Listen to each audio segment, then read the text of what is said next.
I may skip over some of this because a lot of it's been said already, so. Yeah. All right. My name's Lori Fleming. I live in Bath, and I am asking you to vote ought not to pass on LD 1781. Before I address issues such as need and transparency in granting this tax break to General Dynamics, I just want to address the issue of habit.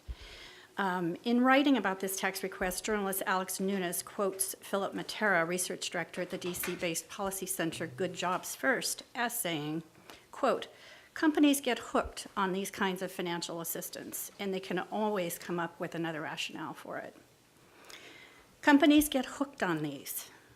I think that that's really something to think about.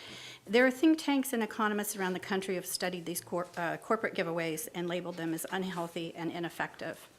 The state of California was, in fact, one of the first to employ one particular kickback tool, the tiff, or tax increment financing. After some 50 years, tiff was determined to be harmful to the communities that they were supposed to be helping, and the state no longer grants them.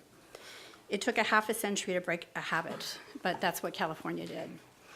Also, by the way, BIW does have a TIF, and it's in the city of Bath. And I can tell you more about that if you want to know. In requesting this particular tax deal, that it be renewed, General Dynamics should be required to open its books to legislators, show financial need and potential benefit. We know it won't benefit job growth necessarily, as job numbers are down over the years as automation takes hold. I know Mr. Fitzgerald did talk about 500 jobs, and I'm not sure what body of time that's spread out over, but those numbers go up and down, so that's something to keep in mind. But where would this money really be spent? This whole thing implies that they can't make their bidding process competitive without a gift from the state. And I wonder if other businesses which also must be competitive, receive kickbacks like this from the state. Do architects or builders or graphic designers who bid on jobs, do they get help in this way? They need to be competitive. Isn't it up to company leaders to just simply run a smart business and know how to turn a profit? It seems that in corporate America, part of that process right now is to seek handouts.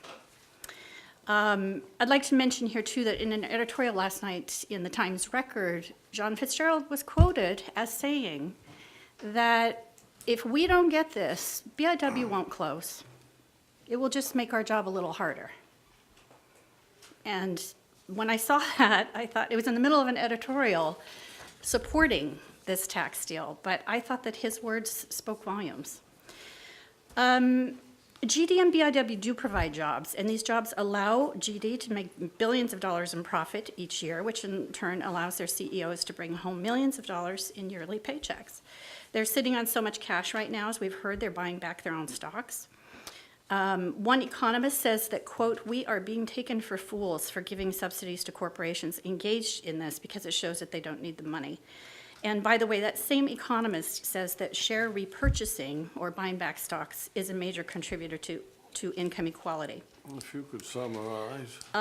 So in summary, I will say, I don't think they need this type of a gift. I think that corporate welfare is really hurting our country.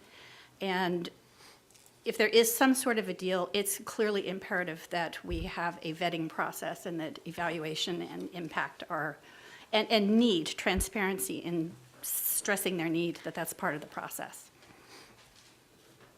So I hope you'll vote no. Any questions from the committee?